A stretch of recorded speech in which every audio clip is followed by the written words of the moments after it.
Asante. Kwa majina naitwa Happy Kisanga. Ndio. Nina shuhuda kama tatu. Ya kwanza, nadhani mnatambua kwamba kuna shuhuda ambazo tulizileta hapa mbele na mume wangu, lakini leo yeye hayupo. Tumekuwa tukikutwa na vitu vingi sana. Tunamshukuru sana Baba. Ametufundisha mambo mengi.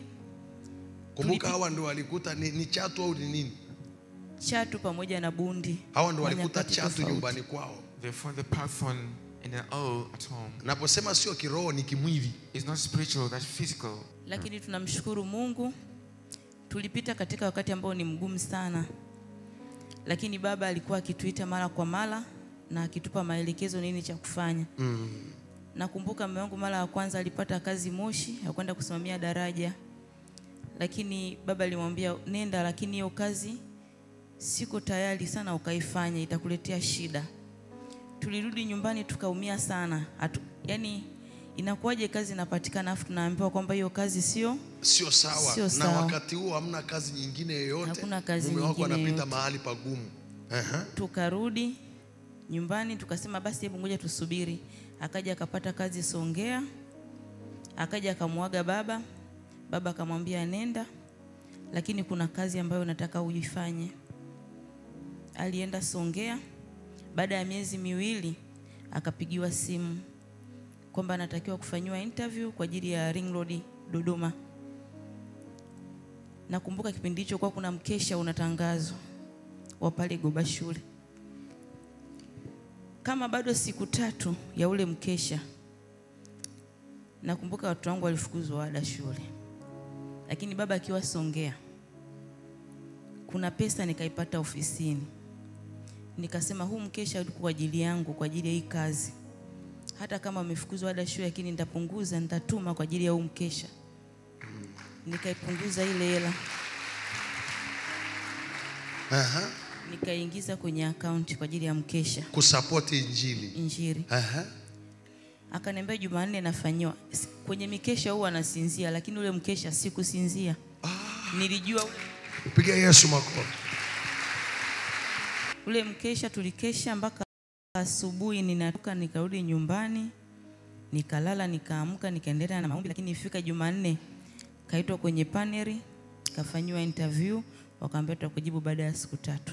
Kumbuka alipewa neno la unabii, unaenda Songea, lakini kuna kazi ambayo Mungu anaenda kukupa ya heshima. I remember I received the prophetic word. You go Songea, but God is going to give another word. Tukamshukuru Mungu.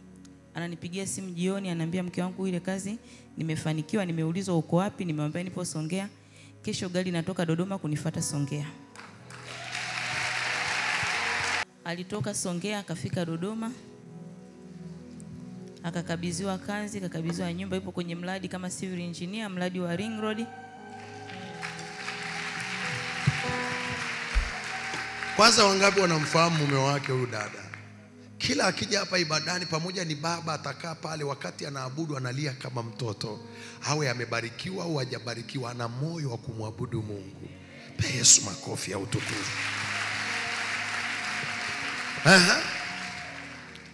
Akafika Dodoma, akakabidhiwa nyumba, akakabidhiwa gari, akakabidhiwa na mtu akaja kumhudumia kupika chakula. Akaanza kazi. Kumbuka ni mtu ambaye alikuwa hana kitu. Remember, he had nothing before. Mpe Yesu makofi. Glory be to Jesus. Amefanya kazi na halipu shillings, analipwa kwa dola. Wewe unayefurahi, Bwana akutendee na wewe muujiza. Imekuwa, kuna watu 5 wamepokea, imekuwa. In Jesus name.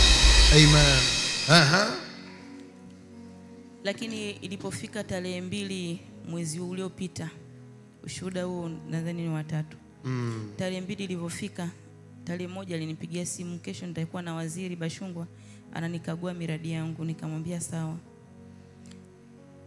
Asubuhi mimi niliamka nikaenda kazini kama kawaida. Niliamka tu nikamwombea yeye, mimi nikaondoka kwenda kazini. Kwa upande wake yeye ilikuwa kazi nzuri sana. Nadhani kuna wengine walimuona kwenye vyombo vya habari. Lakini mimi ilipofika saa 8 nilipata ajali ambayo ni mbaya sana. Kwa sababu ndani ya mwezi siku 4 kabla nilipata barua kama 2, teuzi kama 2 kwenye kazi maalum, na ilikuwa ikifika tarehe 28 ninapata kama milioni 5. Yaani ile kazi kwa kila siku nalipwa hata kama sijaingia kazini, iwe Jumamosi, Jumapili. Nilifurahi sana kwamba mpaka tarehe 28 ile nitakuwa nimeisha lipwa. Lakini unatakiwa ukumbuke, anasema wakati furaha inakuja nyumbani, you must remember when joy came to the home, na huzuni inakuja. and sadness also. I have to remind you, In a person ukumbushe, there are spirits that have been vowed kuna roho ambazo zimeapa that men will never have rest. kwamba watu hawa hawatapumzika. Naomba nirudie hii, kuna mtu hajasikia ninachosema. I want to repeat this. Nasema kuna roho ambazo zimeapishwa ama zimeapa There are spirits that are vowed ya kwamba wewe ufurahi peke yake una nini? that why should you be joy or happy all the time? So zinakuinda kila wakati. So they keep on hunting you all the time. Kila wakati kwa sababu ziwinde furaha ulionayo. They hunt you all the time to Katikati ya baraka hizi zote, amidst all these blessings na furaha, and the joy, anapata ajali. she had accident. Yes, nikapata ndani ya hiyo wiki nilikuwa na furaha kupata zile barua. Bado kwa kuna kazi natakiwa niifanye Sinza ambayo ilikuwa inaniingizia kama milioni 6. Yani ndani ya miezi 2 nikaa na hesabu kama milioni 12 ambayo ilikuwa pending.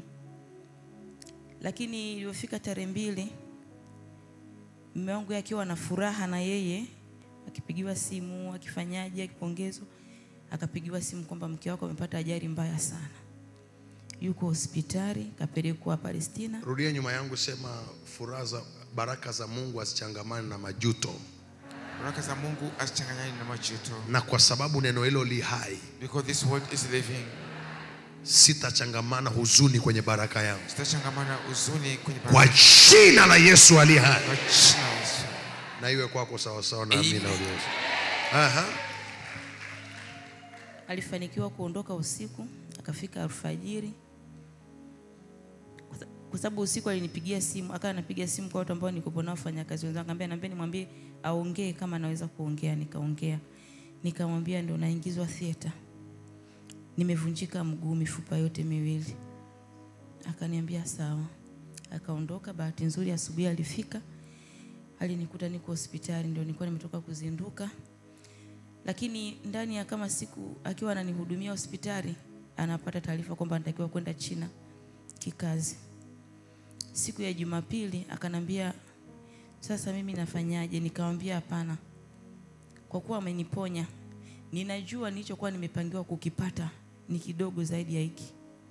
Kwa sababu hata yeye alipigiwa simu kwamba huyu mke wako ana vita na yeye kazini kwake, kwa sababu kila kitu ni yeye. Kwa hiyo hebu jitahidi, mpaka watu wakamtumia na namba kwamba muone huyu mtu ni mtaalamu, hebu ajaribu kumsaidia. Mume wangu akanambia, mimi nasafiri naenda China, ila kabla sijaenda nitaenda kwanza kanisani tutoe sadaka ya uzima wako ya kukuepusha na hii ajali, hata kama umeumia mguu, lakini ni kitu kidogo sana mbele za Mungu. Namshukuru Mungu kwanza siku hiyo alivyokuja Jumapili hiyo kuja kutoa sadaka ya shukrani ya uzima wangu, na yeye Jumatatu alikuwa anaondoka kwenda China kuja kumwaga na baba.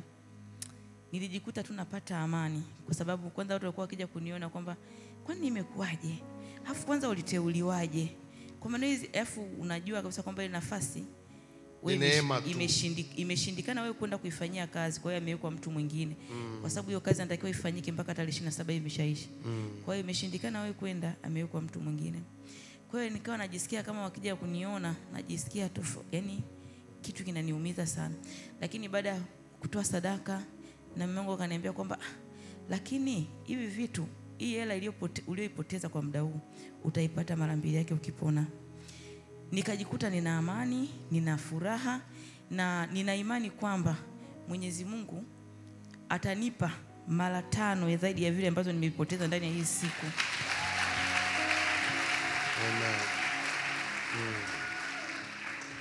Kwa sababu baada ya hapo yeye Mr. alienda China, mimi nikalazwa Moi, nimekaa siku 9.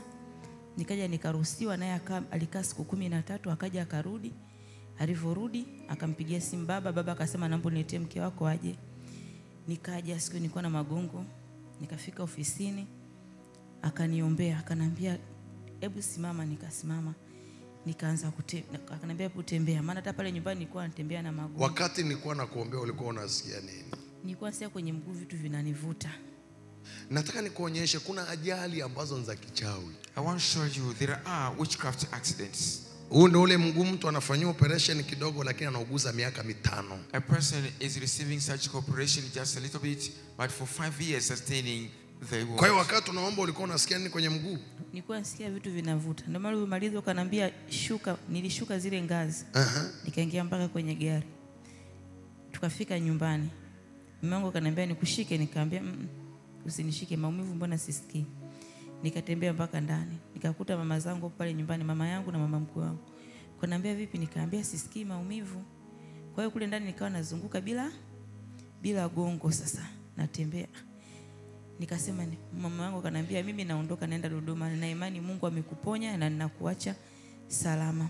Ijumaa mume wangu akaniambia kuna dereva anakuja kukuchukua kupeleka Muhimbili. Nikaenda Muhimbili nikachekiwa, wakaniambia tutakufanyia x-ray tarehe 27.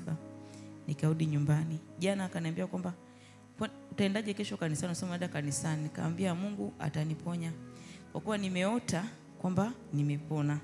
Kwa hiyo gari nitaendesha mwenyewe mpaka kanisani. Akanambia no, utaweza. Nikamwambia usiite udereva. Kwa sababu hata ajali niliiota. Unaona? Kila wakati nawaambia vitu vinaanzia kwanza kwenye ulimwengu wa roho, halafu vinatokea kwenye mwili wa damu na nyama. Wewe ukija kupambana navyo kimwili, you are finished.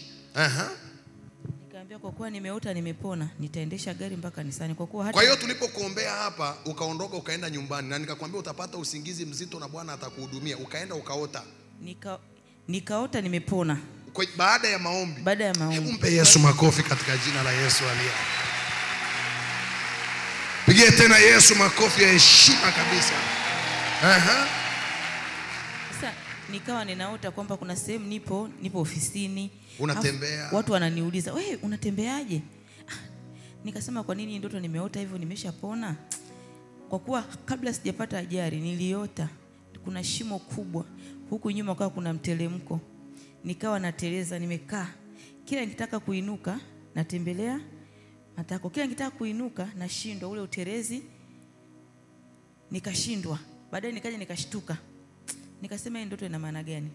Na kuna shangazi yangu naye mmoja akaja akaota mama mkwe wangu anatembelea magongo na kati ni mzima. Alivyoingia tu nyumbani toka Dodoma kuja kuniona, alivyoingia hapa nyumbani anasema mama mbona ya magongo ndo nimeota wifi yangu anatembelea. Mungu atakuponya. Nikaambia sina hofu. Katika vitu ambavyo sina hofu navyo ni pamoja na hili. Siku za mwanzo nilikuwa na hofu lakini baadaye sina hofu kabisa. Akanambia sawa. Kwa hiyo hata siku nilivyoota kwamba nimepona nikamwambia na jana nikamwambia mama yangu mimi kesho naenda kanisani mimi mwenyewe nita drive. Akanambia no, nikamwambia hapana. Na asubuhi kwa nimeamka nimeenda hospitali, waliniambia leo nirudi, nikaenda wakakiangalia kidonda akanambia tutakuwekea tu asali ivute maji kitakauka. Nikatoka na gari nikarudi nyumbani nikajiandaa nimekuja mpaka kanisani. Mshangilie Yesu kwa makofi.